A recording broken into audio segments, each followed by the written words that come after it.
आप सभी दर्शकों को मेरा नमस्कार है और आज का जो हमारा शीर्षक है उसका नाम है हाउ टू चेंज डेस्टिनी। अपना प्रारब्ध कैसे बदलें। तो क्या ये संभव है कि हम अपना प्रारब्ध बदल सकते हैं, अपने पिछले जन्मों में किए हुए कर्मों को बदल सकते हैं? तो जी अवश्य ये संभव है, क्योंकि मनुष्य एक ऐसा जीव है जो अपना कल्याण खुद कर सकता है। और दर्शकों, आज मैं आपको इस वीडियो के अंत में एक ऐसा सरल उपाय बताऊंगा कि अगर आप उसको करते हैं तो आपके ऊपर परमात्मा की कृपा अवश्य होगी, और परमात्मा की कृपा हुई तो ये तय है कि आपके जीवन में सुख, संपदा, ऐश्वर्य, किसी चीज़ की कमी नहीं होगी। देखिए दर्शकों, आज का ये जो वीडियो है बहुत ही महत्वपूर्ण वीडियो है। इसको ध्यान से समझने का प्रयास कीजिएगा, तभी आपको मेरी बातें समझ में आएंगी। तो चलिए सबसे पहले ये जानने का प्रयास करते हैं कि प्रारब्ध क्या है। देखिए, आपके और हमारे न जाने कितने जन्म हो चुके हैं, और हर जन्म में कोई ना कोई लेखा जोखा रहता ही है, और उन्हीं लेखा जोखा का अगले जन्म में वो भाग्य बन करके हमारे पास आता है। इसका प्रमाण आप ऐसे भी समझ सकते हैं कि मान लीजिए कोई बच्चा जन्म लिया और जन्म लेते ही वो आईसीयू में चला गया, या फिर उसने जन्म लेते ही मृत्यु को प्राप्त हो गया।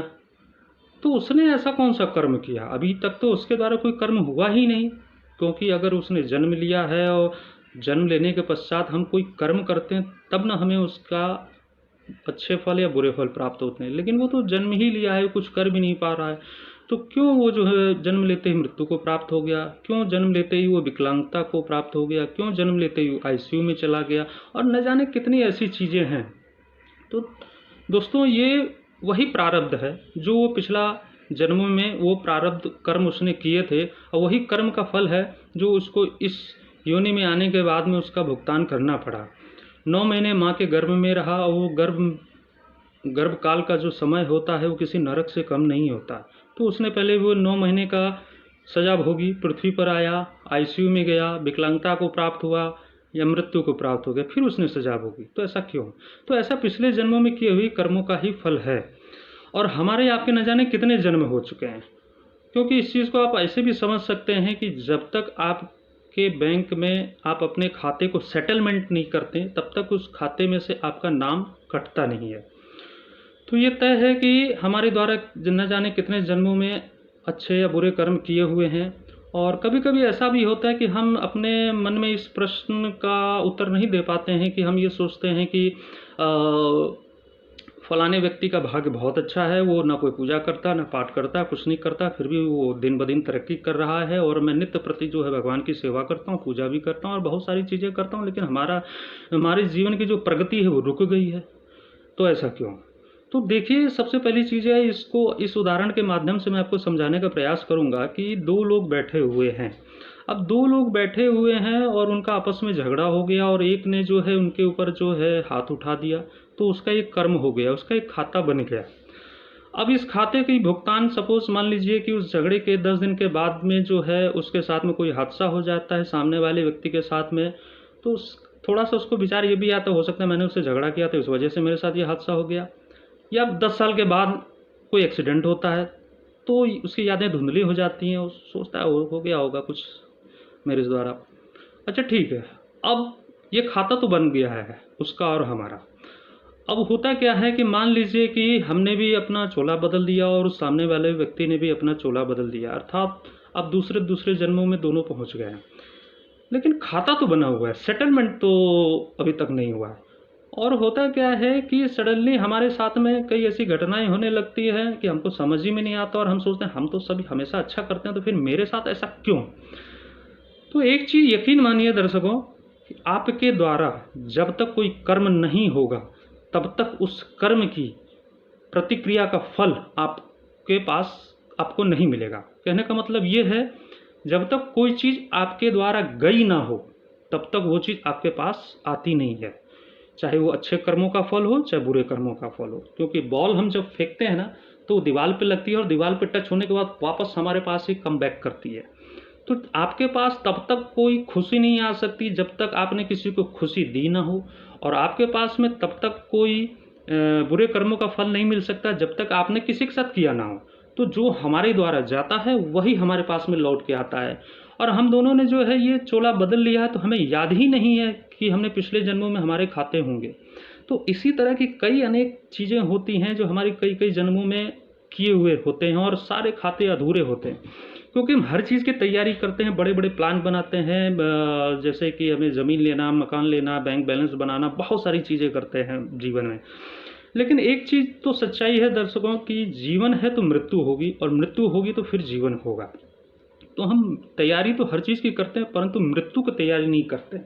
अब आप बताएंगे कि मृत्यु के बारे में जब हमें पता ही नहीं तो हम तैयारी कैसे करें? तो देखिए, तैयारी से मतलब ऐसा नहीं है कि हमको बहुत बड़ी तैयारी करनी है। सीधी बात है, हमारे जितने भी खाते हैं वो हमें एवरी टाइम सेटलमेंट की सिचुएशन में ही रहें, क्योंकि अगर खाता सेटलमेंट होगा तो तय है कि आपको ये नहीं पता कि मेरी मृत्यु कब होगी, लेकिन आपकी मृत्यु हो जाती है और आपको किसी को अलविदा कहने का भी समय नहीं मिलता है, और वो जो कर्म होते हैं कैरी फॉरवर्ड हो जाते हैं। तो यही प्रारब्ध है, और यही प्रारब्ध जो फल हमको हर जन्म में किसी न किसी रूप में भुगतना पड़ता है, और सबके अलग अलग अपने संस्कार होते हैं। तो यही प्रारब्ध है, और ये तय है कि प्रारब्ध होता है, और मनुष्य का जन्म भी होता है। क्योंकि सीधी बात है, दिन है तो रात है, रात है तो दिन है, अच्छाई है तो बुराई है, बुराई है तो अच्छाई। सबका जो है पहचान मतलब एक दूसरे के पूरक हैं। दिन की दिन का जो कहें अस्तित्व रात से है, और रात का अस्तित्व दिन से है। अच्छाई की अस्तित्व जो है बुराई से है, और बुराई का अस्तित्व अच्छाई से। क्योंकि अगर इसमें से अच्छाई बुराई नहीं रहेगी तो अच्छाई का अस्तित्व ही नहीं रहेगा, और खाली बुराई बुराई रहेगी तो अच्छाई का अस्तित्व नहीं होगा। तो ये मानिए कि अगर सुख है तो दुख है, दुख है तो फिर सुख है। ये काल चक्र है, हमें सुख भी भोगने पड़ते हैं, हमें दुख भी भोगने पड़ते हैं। तो आज का ये वीडियो जो मेरा बनाने का मकसद इतना ही था कि आज आपको एक ऐसा उपाय बताऊं कि जिससे आपके जीवन में कुछ न कुछ ऐसा प्रयास हो कि आपको परमात्मा के ऊपर विश्वास हो, आप उस दिशा में आगे बढ़ पाएँ। क्योंकि देखिए, यकीन मानिए, परमात्मा किसी के दुश्मन नहीं है, उनके लिए हम सभी संतान हैं, और उन्होंने हमारा भाग्य नहीं लिखा है, हमारा भाग्य हमने स्वयं लिखा है।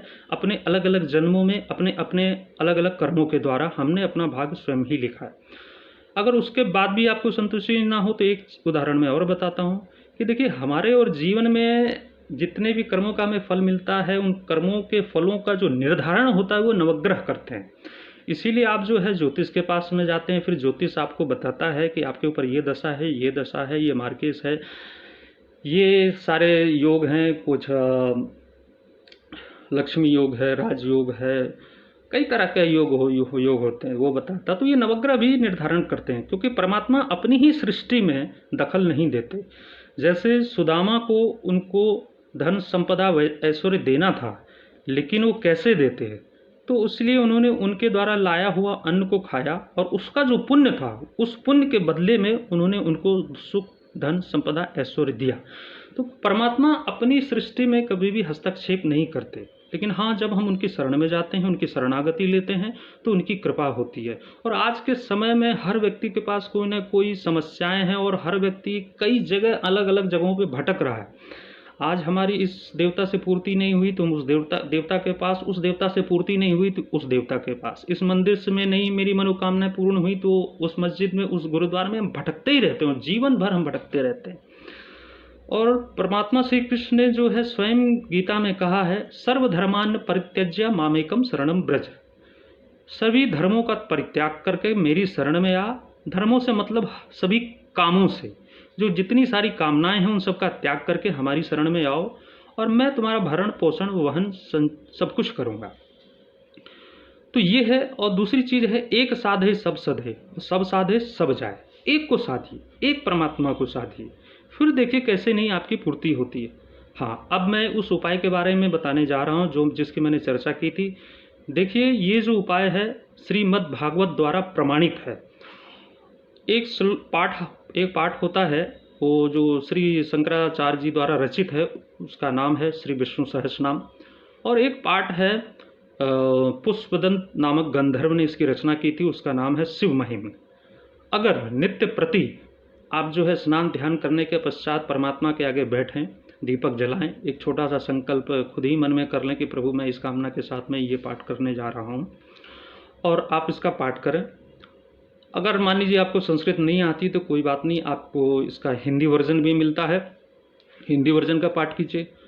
और भी अगर मान लीजिए कि आपके पास उतना भी समय नहीं है तो आप किसी ब्राह्मण के द्वारा अपने घर में इस पाठ को कराइए। और मैं इस चीज़ की तो गारंटी लेता हूँ कि ये पाठ कराने के बाद में इसमें इतनी ताकत होती है कि प्रारब्ध के कर्मों को, जो भी हमारे द्वारा किए हुए बुरे कर्म हैं, उनको जला देता है।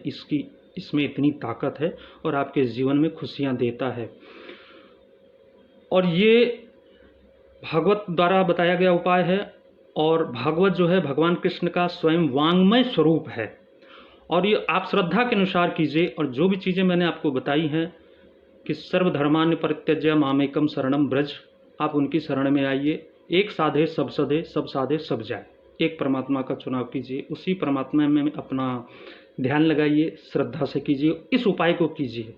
आपको दुनिया भर में कोई भी विपदा आ जाए, कोई बड़ी से बड़ा संकट आ जाए, चाहे ज्योतिष आपको बोल दे कि ये मार्के से आपका बचना मुश्किल है, या फिर कोई ऐसा संकट आ जाए कि अब जीवन अंत ही है, तो इस पाठ में ये मान के चलिए कि गजेंद्र मोक्ष नाम का जो पाठ है, जो गजराज ने जो है जिस तरह से आर्द्र स्वभाव में आकर के परमात्मा को पुकारा था, उसकी पूरी ही ताकत इस पाठ में है।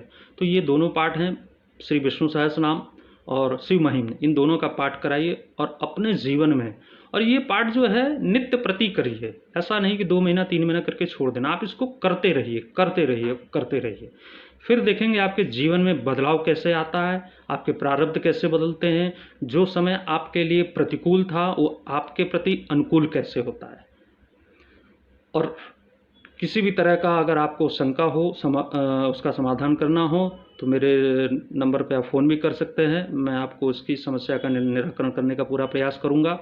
और ये जो उपाय है, ये चमत्कारिक उपाय है, ये परमात्मा के द्वारा बताया गया उपाय है। श्रद्धा कीजिए, विश्वास कीजिए, फल मिलेगा।